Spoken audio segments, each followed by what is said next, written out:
Hello everyone and welcome to my channel. Please subscribe and like this video for more content. This brew strengthens the body and clears the mind. It smells very strong, Master. That's the medicine. How much for this girl? I still cannot forget the moment those words reached my ears. The straw rope cut into both wrists, and muddy water lapped at my feet. I was not a person then. I was cargo. Cargo to be priced, haggled over, and sold. It was after a great flood had swept everything away. The river swallowed the village, and where the village had been, only a single ferry landing remained. People with nowhere to go gathered there, all of them wearing the face of someone who had lost something. Those who had lost their homes, those who had lost their families, those who had lost their fields. And then there was me, who had nothing to lose to begin with. I was a wanderer in those days. I have no memory of what my parents were like. We parted when I was far too young, and after that, finding one meal and one place to sleep was the whole of each day. The day the flood came, I was doing odd jobs at a mill somewhere upstream. When word came that the waters were rising, I barely escaped with my body, and when I came to my senses, I was at the ferry landing. The first 3 days were bearable. Everyone was in the same situation, so we shared pinches of roasted grain flour and huddled by the river through the nights. But on the 4th day, the mood shifted. Food began to run out, and the light in people's eyes grew dim. It was the first time I learned what hunger does to people when it goes on long enough. Who is that woman? Where did she crawl in from? The muttering quickly turned into open hostility. I had no ties to the people at this ferry landing. Not a single familiar face, not a single name to lean on. That was my disaster.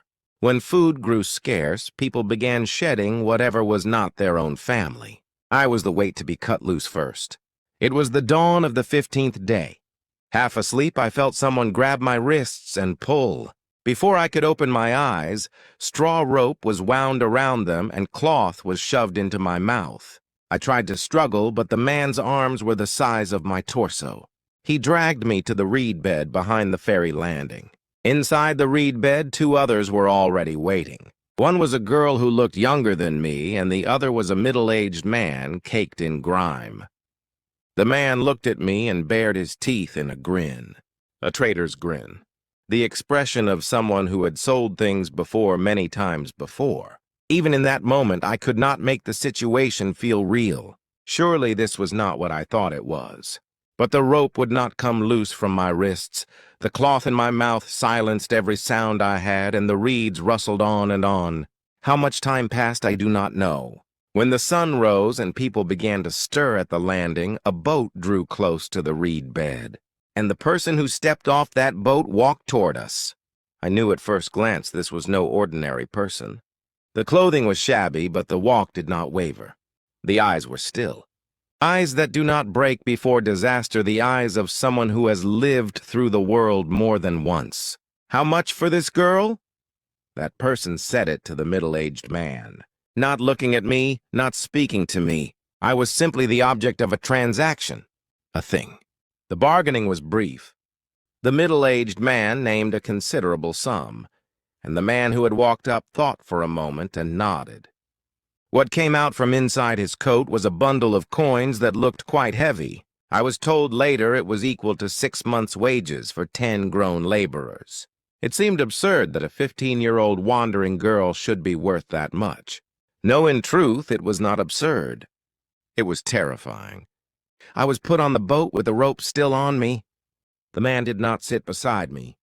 He stood alone at the prow and looked out at the river, and he said not a single word to me. The boat moved upstream against the current. Perhaps an hour passed. The boat docked at a small village. The buildings stood intact, as though the flood had passed them by. And at the village entrance hung a sign with something written in red characters. I only learned later what it said, Jonghaewo Apothecary. The apothecary was larger than I expected. Buildings wrapped around a central courtyard in a U-shape, and along one side, long drying racks for medicinal herbs stretched in a row. There was a smell, bitter, fragrant, and layered with things I could not name. Strangely, that smell did not feel unfamiliar. "What is this?" As I crossed the courtyard, a woman's voice came from the direction of the inner quarters. She was not especially old, with thick brows and sharp eyes at their corners. She appeared to be the man's wife. She looked me up and down, rope and all, and twisted her lips. "Where did you pick this up? Surely you didn't spend a fortune buying it." The man gave no answer. He simply left me standing in a corner of the courtyard and went inside. The woman followed him, but turned her head to glare at me as she went. There was no welcome in those eyes, only suspicion, wariness, and disgust. The real humiliation did not begin until evening. Several members of the man's family lived in the apothecary. His wife, his mother-in-law, and 2 aunties who helped with the work. Around the time the dinner table was being set, the mother-in-law came out into the courtyard. She was a stooped old woman, practiced in the way she handled her cane. She looked like someone who had been ill for a long time. She studied me slowly and then shook her head. "Nothing but bones. What kind of work do you expect to get out of this?" The wife added her voice. "Isn't this just bringing home a monster that will eat and give nothing back? What are you going to do if she eats the food and can't do the work?" Monster. The word passed through my ears and lodged somewhere in my chest. I had heard many insults over the years. Lowly creature, beggar, nuisance of a girl, but monster was a first. To be sold here in ropes, and then be called a monster on top of it, there was something almost absurd about it, and yet it was unbearably sad. Still no tears came. When you wander long enough, there comes a time when the tears dry up. By then mine already had. "Put her in the barn!" That was the wife's order. One of the aunties grabbed my arm, and I was pulled across the courtyard toward the barn. The barn door groaned open. Inside were a few straw mats and farm tools, and the smell of straw hung stale and thick. The door closed. I sank down onto a straw mat and pulled my knees to my chest. The rope was still wound around my wrists. No one had untied it. Through the gap in the wall, the evening sky was visible. It was clear in a way that seemed impossible after a flood. Stars began to appear one by one, and as I watched them, I thought, where am I? What is going to become of me? And then something strange happened. There was a presence at the barn door. I felt the footsteps stop. A moment later, something was pushed through the gap beneath the door. A bowl of food. In a rough wooden bowl, a lump of barley rice and a ladleful of soybean paste soup. The footsteps moved away again. I did not know who they belonged to, but the food was warm, and I ate something hot for the first time in a very long while. The first night in the barn passed. During the first 3 days I spent in the barn, I said nothing. Not because I chose not to speak, but because there was no opportunity to. Each morning someone would open the door and hold out a ladle of water, and I would take it and drink. No one came during the day, and each evening a bowl of food would be pushed under the door. That was all. I sat on the straw mat and measured the passing of each day by watching the angle of the light shift through the gaps in the wall. On the 4th day, someone spoke to me for the first time. It was the older of the 2 aunties who helped at the apothecary. I learned her name later. She was called Malbon. She threw the barn door wide open, looked down at me, crossed her arms, and asked, "Can you work?" I nodded.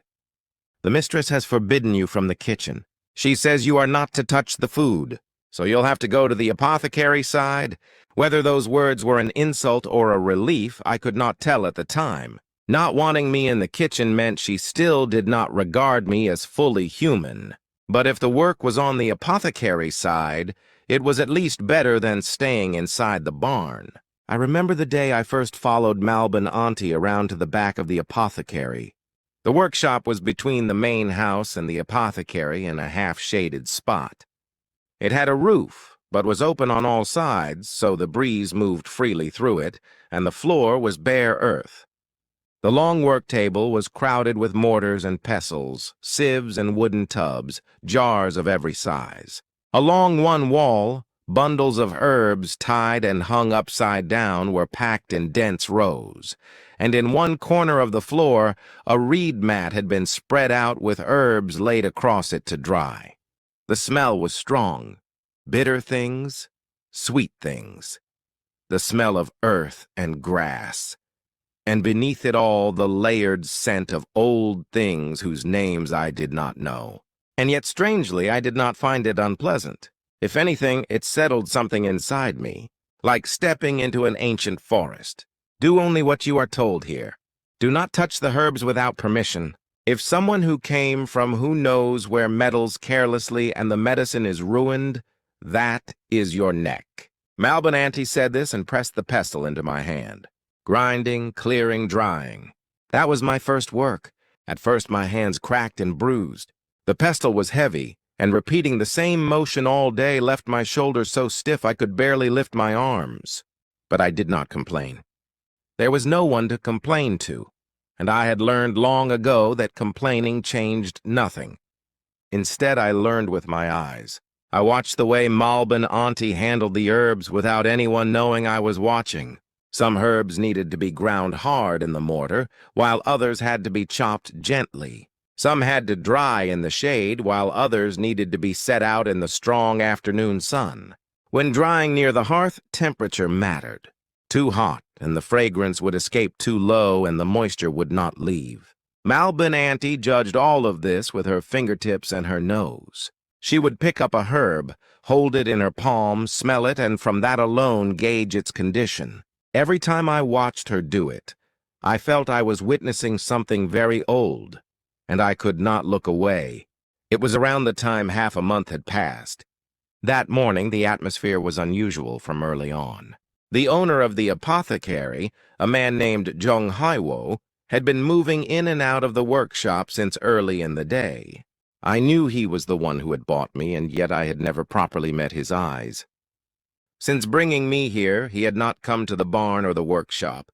He only moved briskly between the inside and outside of the apothecary, seeing patients, inspecting herbs, and reviewing his ledger. That morning he came into the workshop. He exchanged a few words with Malbon Auntie, and then took a jar down from the shelf. Inside were pill medicines that had already been made. I learned later they were for aiding digestion. A household had placed a large order, and the pills had been carefully prepared over 3 days of late nights. But the moment the lid came off the jar, Malbon Auntie's expression went rigid. Why are they like this? The smell had changed. They had taken on moisture. The weather had been humid for 3 days, and the jar's lid had apparently not sealed completely. The surface of the pills had swelled with dampness, and when touched, they crumbled. The fragrance had gone limp and flat. Jung Hae-wo looked at them for a long moment and said quietly, "These are unusable. Throw them all away." Malbon Auntie nodded. It was the obvious decision. Dampened pills could not be trusted to hold their potency, and you could not give ruined medicine to a patient. It was a waste to discard 3 days of labor, but there was no other way. It was the moment Jung Hae-wo turned to leave. Without knowing it, my feet moved first. One moment, I was startled by the sound of my own voice. It was the first word I had spoken since coming to the apothecary. Jung Hae-wo stopped. Malbon Auntie's eyes went wide. I hesitated under their gaze, but there was no taking back a word already spoken. I walked up to the jar. I picked up one pill and held it in my palm. I smelled it. The outside was damp, but the inner fragrance was still alive. It had not died completely. Moisture had only covered the surface, it had not yet seeped all the way through. If more time passed, then yes, they would be truly beyond saving. But right now, there was still a way. "May I use the hearth?" Malbon Auntie gave a short scoff. What would someone who knows nothing about medicine? I did not answer. I simply walked to the hearth and checked the state of the embers. There was charcoal remaining. I began selecting pieces and adjusting the flame. It could not be too strong, the fragrance of the herbs would escape. Too low, and the moisture would not leave. It was work that required a delicate balance between flame and temperature. Where did I learn this, you ask? I did not learn it. During my wandering years, I had once spent about half a year doing odd errands near an apothecary. I carried herbs, mopped floors, and sometimes kept watch over the hearth fire. The old man who ran that apothecary used to murmur things to himself, and I had simply stored those words in my ears. I had not thought there would come a day to use them. I spread the pills out in a thin layer on an iron tray. I placed it over the hearth, but kept it at a distance so the heat would not touch them directly, and I waited. At first, there appeared to be no change. Jonghae-wo stood with his arms crossed and watched, and Malbon Auntie stood beside him with a disapproving look. I crouched in front of the hearth with their gazes on my back and looked into the embers. As the temperature began to rise, the faintest wisps of steam began to rise from the pills on the tray. A good sign. The moisture trapped inside was finding its way out. I adjusted the charcoal just slightly more, just enough to hold this temperature steady. Perhaps an hour passed. The smell changed. At first faintly, then more and more clearly. The fragrance that had been pressed down was coming back to life. The herb's own scent, sweet and faintly bitter, rising from somewhere below, began to fill the workshop. Malbon Auntie was the first to react. Without realizing it, she sniffed the air, and then she turned to look at me. Her expression was different from a moment before. Jonghae-wo came closer. He picked up one pill from the tray. He pressed it with his finger. What had been crumbling apart only moments ago now had its resilience back. The surface was becoming smooth again. He brought the pill close to his nose and smelled it. He said nothing. But the moment he set the pill down and turned to look at me, I met his eyes for the first time. It was a very brief moment. His eyes were still quiet, but something inside them had shifted, almost imperceptibly. Before he had not seen me. Now he was seeing me. That was enough. All the pills were saved. I heard later that they were delivered to the ordering household on time. I was not able to confirm this myself. That evening, as always, I had to finish the workshop work and return to the barn. As I closed the barn door, I thought today, for the first time, there is a reason for me to be here. It was the first day I had been seen not as cargo, but as someone capable of something.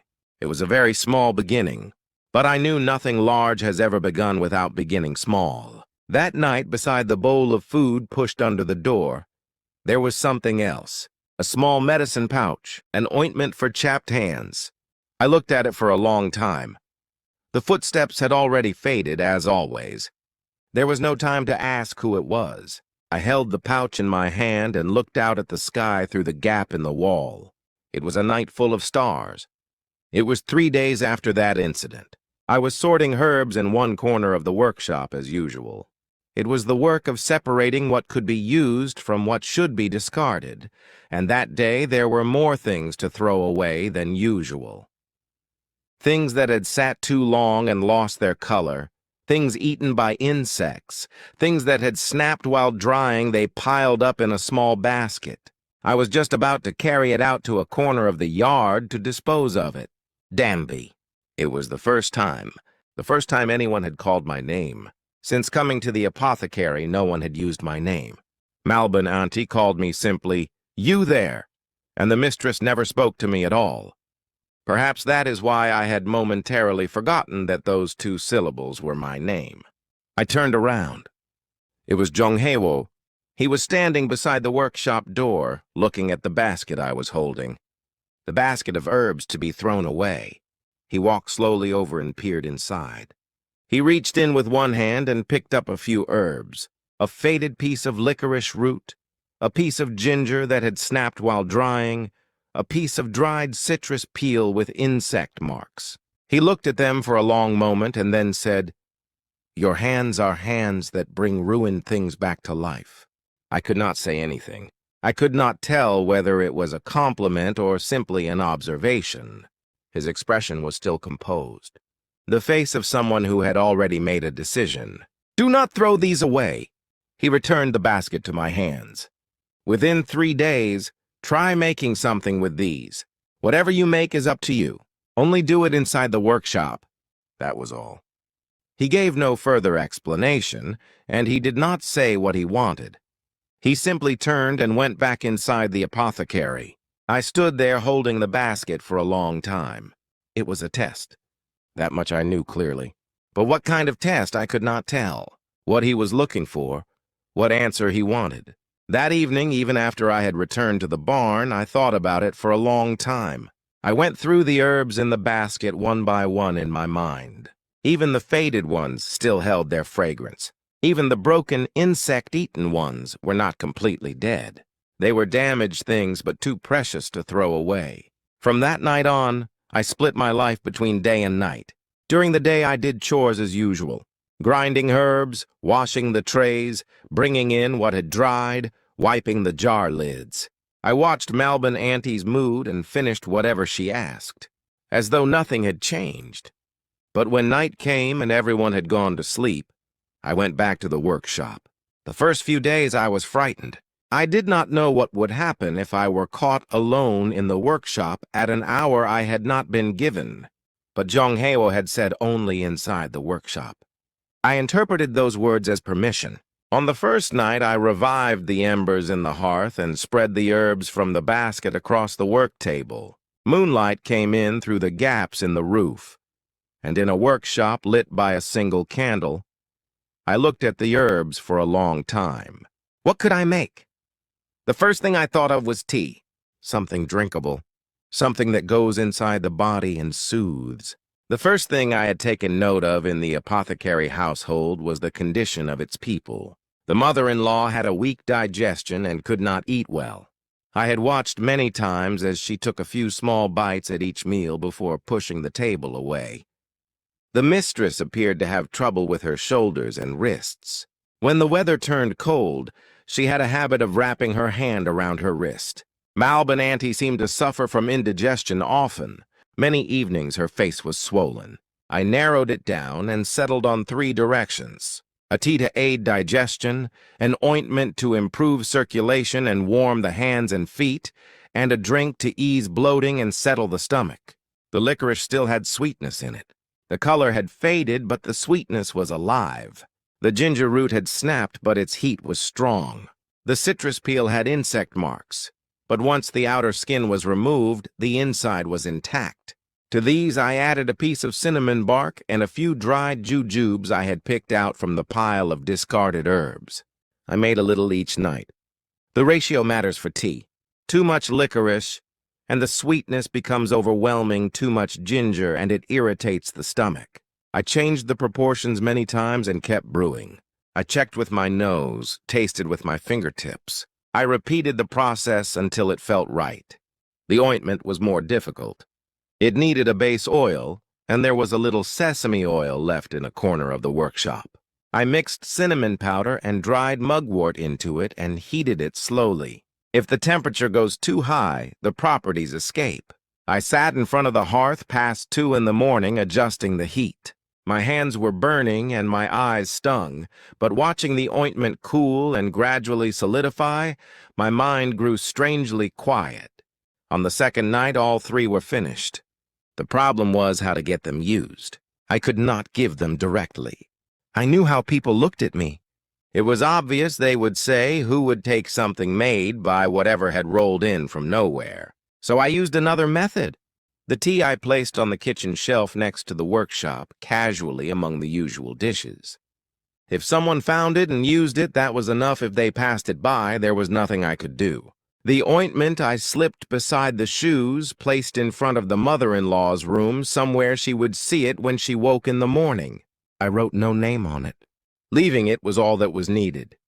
The drink for indigestion I left in a small pouch beside the teacup Malbin Auntie used every evening, and then I stopped thinking about it. Whether they were used or thrown away was no longer in my hands, but the change came sooner than I expected. On the morning of the 3rd day, the mother-in-law came out toward the workshop. She walked slowly with her cane, and her face looked a little softer than usual. I kept my head down and pretended to sort herbs. She made a slow circle through the workshop, glanced briefly in my direction, and said nothing. Then she simply turned and went back to the inner quarters. That evening, Malbon Auntie murmured something while clearing the dinner table.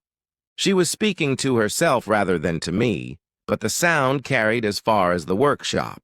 I don't feel like I've got indigestion today. I pretended not to hear. It was the 5th day. The mistress called for me for the first time. I went carefully toward the inner quarters. The mistress was sitting in her room with her wrist extended toward me. The ointment jar was beside her. Where did this come from? It was a question. Not an accusation, not a compliment, just a question. I hesitated for a moment and answered. I made it from discarded herbs. The mistress looked at me for a long time. I tried to read something in those eyes, but I could not. She held out the ointment jar again. Put it on. I knelt down and carefully spread the ointment on the mistress's wrist. Her wrist was cold. As I applied it and rubbed slowly, warmth rose quickly to the surface. The power of the cinnamon. The mistress said nothing. But she did not draw her wrist away either. That afternoon, Jong-hae came to the workshop. 3 days had passed, so he had come to see the result. I had the remaining tea and ointment set out on the work table. He took a sip of the tea. He dipped a finger into the ointment and smelled it. Then he said nothing for a long time. That silence felt long to me. I could not tell whether he was considering or giving up. Jong-hae set the tea bowl down and said, Even made from what was thrown away, there is a heart in this that looks after people. I looked down as I heard those words. Something seemed to catch at the back of my throat. When you go a long time without hearing praise, you forget what to do when you finally hear it. He paused for a moment and added, Using the workshop at night, you may continue. That was all. He turned and left again. I remained alone in the workshop, looking at the tea bowl on the work table for a long time. A warmth still lingered above it. I had gathered broken things and made something from them. I had used what was discarded to make something that looked after people, and it had reached them. No one said thank you, but I could tell that it had reached them. That night, for the first time, I sat not in the barn but at the doorway of the workshop and let the night wind touch me. I sat there for a long time, my back to the door, looking at the stars. I looked down at my wrists, where the marks of the rope still remained. Hands that bring ruined things back to life, he had said. I thought then, for the first time, that those words might not have been about the herbs alone. The change happened inside first, and became rumor outside later. It was probably Jong-hae who first noticed that the customers visiting the apothecary had changed. But it was the customers who said it aloud first. The words a returning customer said to Malbon Auntie at the front door carried all the way across the yard to the inner quarters. Don't you think the medicine from this house has changed lately? The whole neighborhood is saying it suits the body better than before. At first it was one person. The following week, 2, and then 3 or 4 said similar things. That a medicine they had used for a long time seemed more reliably effective these days, that the fragrance seemed different, that they wondered if the ingredients had been changed somewhere else. Rumors, whether good or bad, are meant to flow like river water. Try to stop them and they won't stop, hope they won't spread, and they spread anyway. I did not know the rumors were spreading. During the day, I worked in the workshop, and at night I stayed in the workshop and made things. That it had reached even the customers, I only learned that much later, and there was someone who seized upon that rumor first. Charon, Jong-hae's wife. I had found her difficult from the very beginning. A person with thick brows and sharp eyes. The eyes that had looked me up and down when I first stepped into the yard. The person who had called me a monster that only ate and gave nothing back. She had the apothecary household firmly in her grip, and she seemed like someone who needed her husband to keep confirming to the very end that she was the center of this house. That was perhaps an understandable feeling. The feeling of someone who had to carve out her own place between her mother-in-law and her husband within the apothecary.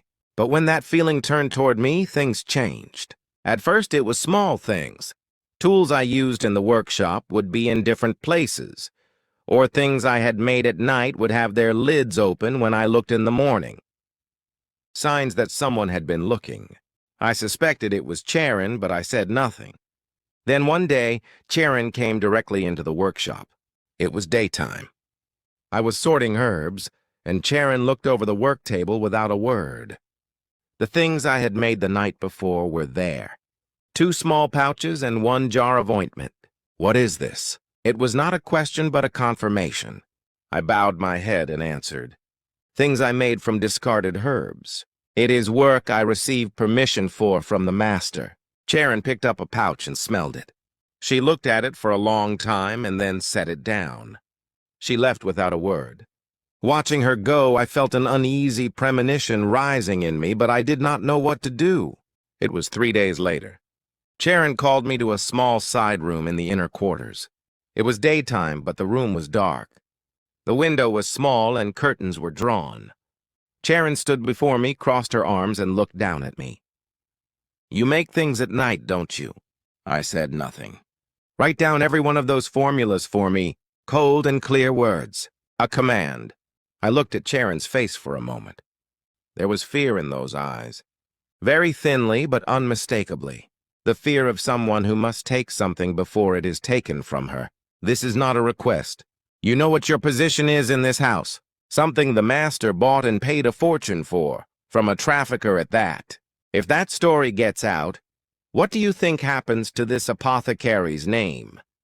The only reason you can be here is because you caught the master's eye. Step outside of that and you have nowhere to go."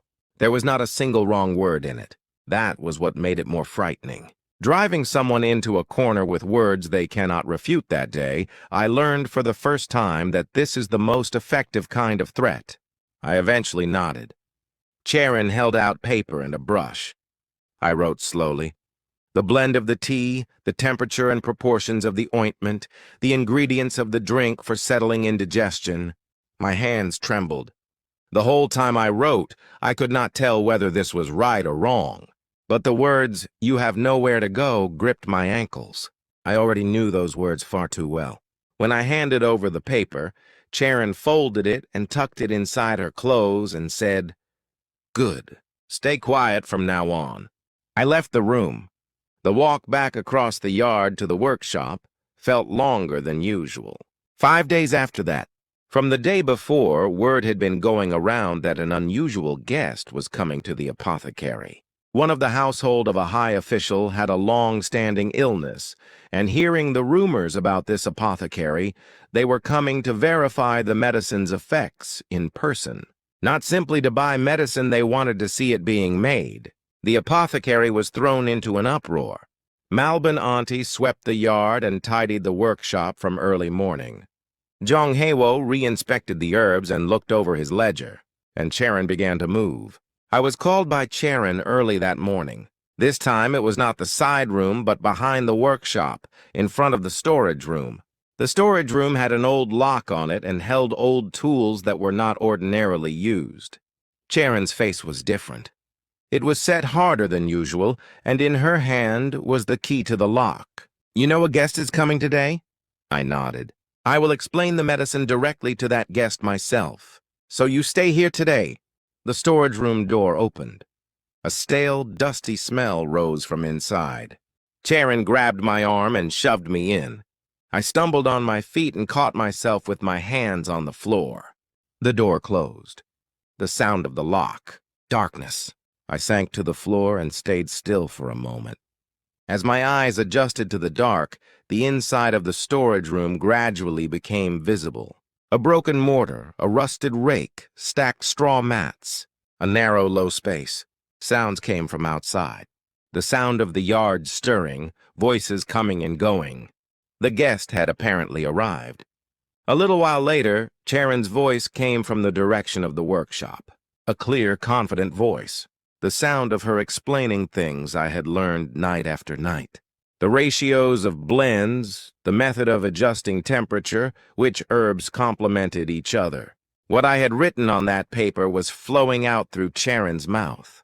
I sat on the storage room floor with my knees drawn up and listened to that sound. Was I not angry? I was. But the feeling that came first before the anger was hollowness. Having starved for a long time, barely having found something to eat, and then someone taking it away. More than the outrage of having been robbed, what was sadder was that this situation was not unfamiliar. During my wandering years, things like this had happened. Situations where I could not claim what I had done as my own. A person with nothing has no way to protect what they have. Sharon's explanation must have ended because the guest's voice asked something. Sharon answered. Her voice was full of confidence. But after a long moment, the tone of the guest's voice changed. But could you make it and show me directly? Hearing something in words and seeing it with one's eyes are different things. A brief gap appeared in Sharon's voice. A very short gap, but I felt it. Knowing something and being able to do it are different. Even if you can memorize what is written on paper, adjusting the temperature at a hearth is something only a person who has learned it through their fingertips can do. Of course, Sharon answered, but her voice was pitched a little higher than before. I closed my eyes inside the storage room. Shortly after, sounds came from the direction of the workshop. The sound of lighting a fire in the hearth, the sound of taking out tools, and then silence. Even through sound alone, I could feel Sharon hesitating, not knowing how to get the temperature right. The sound of the guest saying something. The sound of Sharon answering. Then a long silence. I sat inside the storage room with my knees drawn up and stayed still.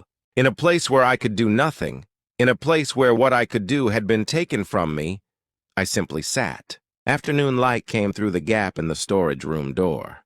It was thin and slanted. Dust drifted slowly through that light. Looking at that dust, I thought robbed again. But at the same time, a strange thought also came. That something existed which could be taken from me meant that something of that worth had been mine. Hands that had made something from broken things. Sharon had taken the paper, but she could not take these hands. The sense that feels temperature, the nose that reads fragrance, the fingertips that adjust the embers. Those were not things that could be written on paper. The guest's voice came again from beyond the storage room door. This time it was clearer. Did you truly make this medicine yourself? Sharon's answer could not be heard. No, it could be heard, but had shrunk too small to make out. I opened my eyes, and I knocked quietly on the storage room door. No one came. I knocked again, this time harder. Footsteps drew closer. They stopped in front of the door. There was no sound of the lock. Someone was simply standing in front of the door. Who is there? No answer. But those footsteps, I knew them. The footsteps that had been pushing meals under the door since I came to the apothecary. The footsteps that had left the medicine pouch at the door. It was Jung Haewo. The lock did not open. Jung Haewo was standing in front of the door, but he said nothing. I said nothing either. How long did the two of us face each other in silence through the storage room door? The guest's voice came again from the direction of the workshop. It was a voice asking something a second time, and the sound of Sharon answering followed. But that voice grew smaller and smaller. Jung Haewo's footsteps moved away. I sat back down on the storage room floor. I hugged my knees and looked at the afternoon light coming through the gap in the door. Rather than thinking about what would happen now, I simply had no thoughts at all. A person who has endured for a long time reaches a point where they no longer notice that they are enduring. I just sat there. It was then. The voice from the workshop side changed. It was the guest's voice, lower and quieter than before, but there was something solid inside it. It reached me whether I tried to listen or not. Show me your hands. A brief silence. The hands of someone who makes medicine cannot be this smooth. Those words reached my ears through the gap in the storage room door. Without realizing it, I looked down at my own hands. Hands calloused from the pestle, hands scorched by the heat of the hearth, wrists still faintly marked by the rope. This is what the hands of someone who sorts and grinds herbs and adjusts temperature look like. Sharon's hands were different. I had known that since the day I applied the ointment to her wrist. The guest's name was Doyen, I was told. I had heard he was a member of a high official's household, but the voice coming from inside the workshop was not simply the voice of someone in a high position, the voice of someone who had been observing things for a long time. the voice of someone who missed nothing. Show me the preparation records. Charon's voice tried to explain something. That there were no separate records, that it was knowledge learned through the body. But Doyon did not stop there. Look at the fragrance. The fragrance this medicine gives off is something only a person who maintained a perfectly steady flame could produce. If the temperature had wavered even slightly, this fragrance would not have come out. And this blend, there are signs that the inner and outer parts of the citrus peel were used separately. This is a method difficult to think of without long experience. The silence stretched. Is the person who made this medicine here? Charon's answer could not be heard. No, it could be heard. Very quietly, she said yes. Then light the fire and show me right now, before my very eyes. Silence again. This time longer. Inside that silence was Charon and Doyon, and a moment from which there was no escape. This is what it looks like, the moment when the distance between knowing something and being able to do it is revealed most cruelly. Then footsteps were heard. Footsteps coming toward the storage room, not the workshop. More than one pair. The sound of the lock. The door opened. Jonghae was standing there. Behind him was Malbananti. Jonghae's face was still composed, but inside it something had solidified and hardened. The face of a person who is now moving what they have long known into action. Come out. I stood up. There was dust on my knees. My hair was disheveled. The marks of the pestle were still clear on my hands. I did not wipe those hands on my clothes. I simply carried them out as they were. The moment I stepped into the workshop, I saw Doyon for the first time. He was around 40.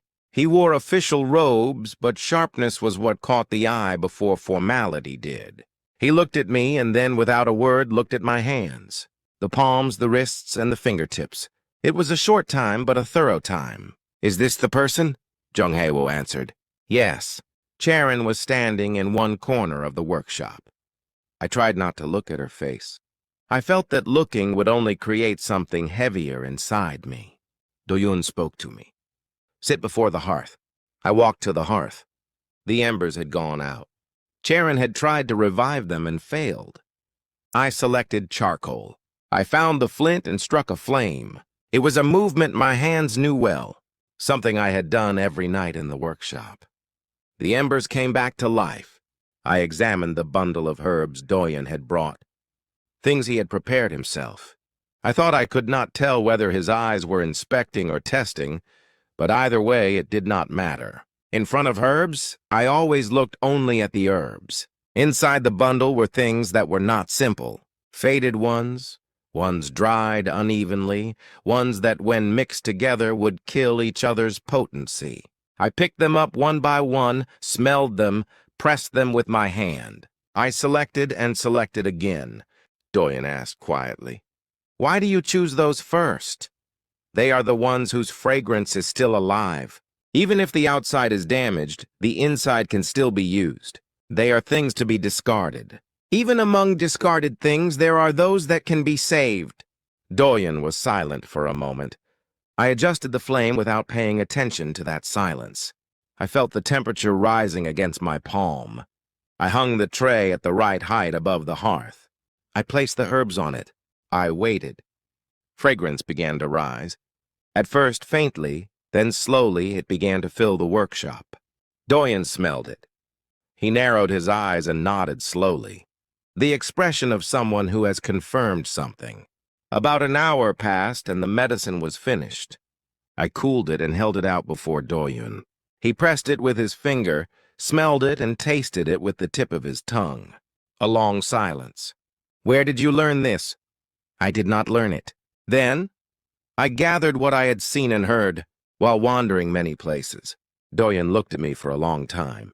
I could not tell whether those eyes were calculating something or simply looking. I did not avoid his gaze. There was no reason to. What I had done was what I had done. What is your name? Kang Danby. Kang Danby. He said it once more, as though rolling the name around inside his mouth. It would be a waste to bury this skill in one apothecary. I did not immediately understand what those words meant. Doyon looked at Jonghae. Do you have any intention of sending this person to the government medical office? I will write a letter of recommendation in my name. In terms of ability alone, this is someone who could be put to use right now. Jong Hae-wo was quiet for a moment. I tried not to look at his face, but my gaze went there anyway. He was looking at me. The day he first bought me, the day the medicine came back to life, the day he allowed me to use the workshop at night, he had always looked at me with these eyes. Quiet eyes that already knew something. If Danby herself wishes it. I drew a breath. If she wishes it. Those words sounded strangely large. I could not remember when anyone had last asked me what I wanted. The day I was bound at the ferry landing, the day I was pushed into the barn, the day I was threatened in that dark room, no one had ever asked what I wanted. Just flowing along was my life, moving within someone else's decisions. It was the first moment my own answer was needed. I looked at Doyen, and then I looked at Jung Hae-wo, and then I looked at the work table, the place where I had sat every night with a single candle looking at herbs, the place where I had selected discarded things and made something of them. I will go. The voice came out clearer than I had expected. Doyen nodded. Jong Hae-wo nodded. Charon said nothing. I never properly looked at her face in the end. It was not that I felt no bitterness, but something larger than that was forming in me now. It was the night before I was to leave. I sat in the workshop one last time. The hearth was out. I did not touch the herbs. I just sat and breathed in this smell for a long time. The smell of bitter and sweet and earthy things layered one on top of another. The smell that had not felt unfamiliar from the very first day I stepped into this workshop. Footsteps sounded at the workshop door. They stopped, and something was pushed under the door. A small medicine pouch. This time it was not ointment for chapped hands. I opened the pouch and found a small slip of paper inside. A few characters were written on it. Go far, but do not let your hands be hurt. I looked at that slip of paper for a long time. The footsteps had already faded. I folded the paper and tucked it inside my clothes. The next morning I left the apothecary. I did not have much. One bundle, inside it a few changes of clothes and the small pestle I had used in the workshop. Malbin Auntie had come out to the door early in the morning. She said nothing. But as I passed, she quietly pressed something into my hand, a handful of dried ginger. I also said nothing. The mother-in-law was visible through the window of the inner quarters. Our eyes met. The hand gripping the cane moved just slightly. It was a movement that may or may not have been a farewell, but I received it as one. Jong Hae-wo was standing in front of the apothecary door. I stopped before him. I felt I should say something, but no words came. Thank you, I am sorry. Take care not one of these, in front of this person, was sufficient. Jong Hae-wo spoke first. If you have the skill to revive what has been discarded, you will not starve anywhere. I heard those words and looked down. Something caught at the back of my throat again. I swallowed it. I raised my head.